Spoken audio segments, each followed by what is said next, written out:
¿Alguna vez han tenido esa sensación extraña de que hacer lo correcto, como ser súper disciplinado con el dinero, al final te castiga? Suena raro, ¿no? Como una paradoja. Pero, ¿y si te dijera que existe algo así como un impuesto a la responsabilidad? Pues justo esa idea es la que vamos a explorar a fondo hoy. Y para este análisis tenemos unos materiales muy interesantes. Por un lado, un artículo que se llama, literal, La estrategia PPR, reclamando el impuesto a la responsabilidad. Y por otro, una imagen que me encantó, parece sacada de un juego de mesa, se llama Monedópolis, y de verdad ilustra el dilema a la perfección. Nuestra misión hoy es entender qué es eso que las fuentes llaman un hack fiscal para el ahorro en México y por qué la persona más organizada no siempre es la que gana. Y es una misión clave porque lo que plantean estos materiales es que el obstáculo más grande para un ahorrador no es la economía, no es la inflación. Es algo mucho más sutil, la desinformación. Vamos a ver cómo una herramienta, que no es ningún secreto, pero de la que no se habla mucho, se presenta como la clave para cambiar el juego. Y no es solo un producto, es una estrategia. Me gusta eso, la diferencia entre producto y estrategia. Bien, pues vamos a desglosarlo. Empecemos con el protagonista del artículo. Se llama Max Monet. Es contador y es la imagen de la disciplina financiera. Ahorra siempre, paga todo a tiempo, su presupuesto, impecable. El ciudadano ideal. El arquetipo, ¿sí?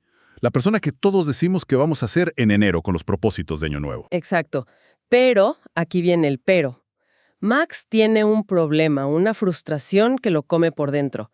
Cada año, cuando hace su declaración, ve cómo el SAT, o sea, Hacienda, se lleva un pedazo de los rendimientos de sus ahorros. Él lo llama, en su cabeza, su impuesto a la responsabilidad. Y la imagen que tenemos es genial, porque lo ves ahí, a este personaje, Max, con cara de angustia mientras una mano gigante del SAT le quita sus monedas. Y el texto abajo dice, Max, estás pagando impuesto por ahorrar. Es un sentimiento que seguro muchos reconocen. Totalmente. Y aquí lo importante es entender por qué sucede. No es que el sistema sea malo por naturaleza. Para la ley, cualquier ganancia de una inversión, incluso los poquitos intereses de una cuenta de banco, es un ingreso. Y todo ingreso, pues paga un impuesto. El problema no es la ley, sino la historia que nos contamos. El artículo dice que Max asume que ese es el precio de ser ordenado. Y claro, su banco no tiene ningún incentivo para decirle lo contrario. Ah, ese punto es buenísimo, porque el banco no le diría nada. Uno pensaría que quieren lo mejor para ti. Bueno, su negocio es captar dinero, depósitos. Su modelo funciona si la gente deja su dinero ahí, en cuentas de ahorro, a la vista, no son asesores fiscales. Ofrecer otros productos, digamos, más complejos o que muevan el dinero fuera de sus cuentas más básicas, pues no siempre es su prioridad. No es malicia, es que sus objetivos de negocio y los tuyos de optimización fiscal no siempre van de la mano. Y ahí se crea una brecha. Una brecha de información. Y justo ahí es donde el artículo lanza una frase que es el centro de todo. Dice, el peor enemigo de un ahorrador responsable no es la inflación, es la desinformación. Y esa idea lo cambia todo, ¿no? Porque el problema ya no es el sistema es injusto, sino me falta una pieza del rompecabezas. Precisamente.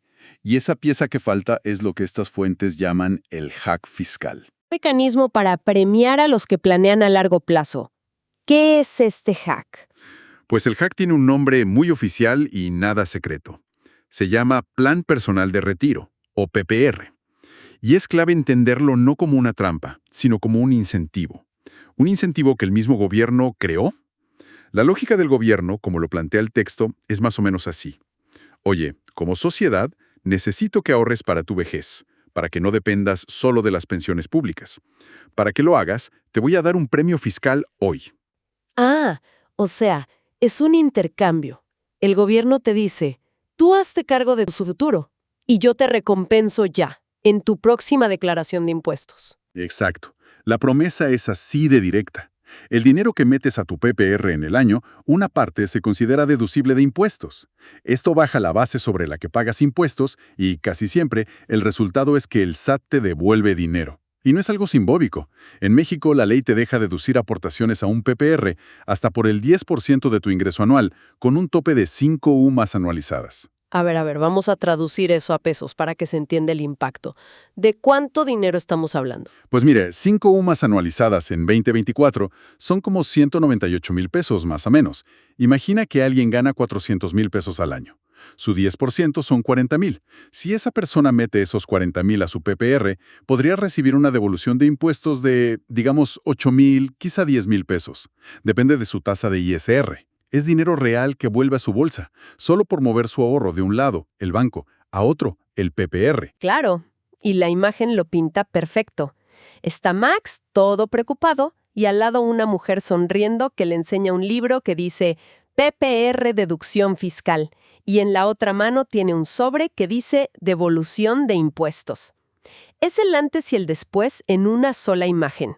Y lo que es fascinante es que el beneficio es doble, porque no solo es esa devolución inmediata. Además, los rendimientos que genere ese dinero a lo largo de los años están exentos de impuestos mientras sigan en el plan. Es la deducción hoy y el crecimiento libre de impuestos mañana. Max, en su cuenta de banco, no tiene ni lo uno ni lo otro. La teoría suena increíble, pero fíjate que donde de verdad se entiende el golpe es con la anécdota que cuenta el artículo, la historia de Max y su vecina Val Gastone. Max, desde su pedestal de hombre ordenado, siempre la vio como una compradora compulsiva, alguien sin control. El clásico prejuicio, sí. El del vecino que gasta sin pensar. Totalmente. Pero un día, platicando de dinero, Val le dice algo que lo deja, y cito, pálido. Resulta que Val, que ahorró la misma cantidad que Max ese año, pagó muchísimos menos impuestos que él. De hecho, a ella le devolvieron dinero y a él le tocó pagar. La única diferencia fue la estrategia. Ella metió una parte de su ahorro a un PPR. Y ese contraste es brutal, porque le pega a Max en el centro de su identidad. Él se ve como el responsable, y sus resultados son peores que los de su vecina irresponsable. El artículo lo usa para demostrar que, en finanzas, la disciplina sin estrategia se queda corta. Mientras el dinero de Max pagaba impuestos, el de Val estaba protegido, y encima le generó esa devolución de miles de pesos que decíamos. Entonces, esto nos lleva a la crítica que hacen las fuentes a los bancos. No es que sean los villanos, pero el producto que te ofrecen por default, la cuenta de ahorros, pues fiscalmente es muy ineficiente para el largo plazo. Te dan seguridad, liquidez, sí, pero no optimización. Correcto. Pero aquí creo que es importante agregar un matiz, algo que el artículo no explora tanto. La estrategia de Val es mucho mejor fiscalmente, sí, pero también tiene sus reglas y sus baches, sus límites. No es una solución mágica. ¿A qué te refieres? ¿Cuál es la letra chiquita del PPR? Principalmente la liquidez. El dinero en un PPR está pensado para el retiro. La ley es muy clara. Para tener los beneficios fiscales, ese dinero se queda ahí hasta que cumpla 65 años.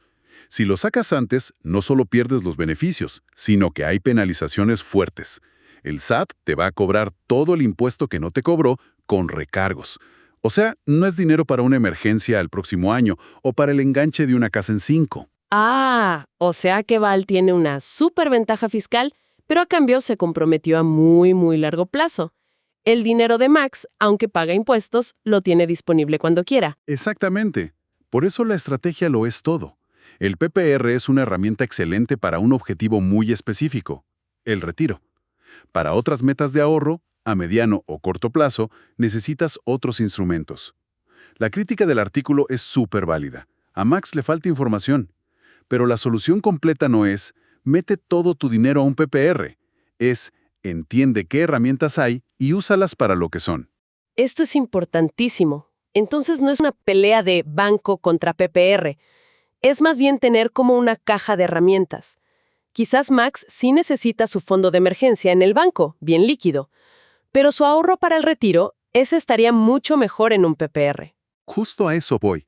La historia de Val y Max es un ejemplo para ilustrar un punto, pero en la vida real, una buena estrategia financiera combina cosas.